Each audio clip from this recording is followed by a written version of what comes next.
le veneziane e le moschete.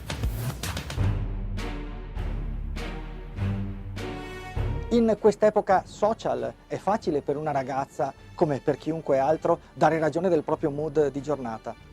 Basta entrare in Facebook, Instagram, Twitter, Messenger, WhatsApp e in qualsiasi altra comunità virtuale e postare una faccina. Ma come diavolo faceva una povera ragazza del Settecento a dire a tutti che quel giorno era pronta a spaccare il mondo? È semplice, si applicava un neofinto sulla fronte e quello era un segno di maestosità.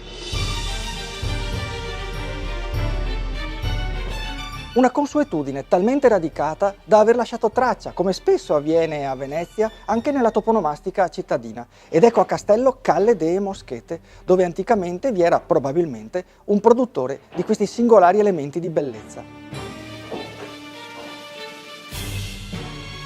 Le moschete, questo era il loro nome, erano generalmente di taffetà e potevano avere diverse forme, a cuore, tonde, a losanga, a stella, a goccia.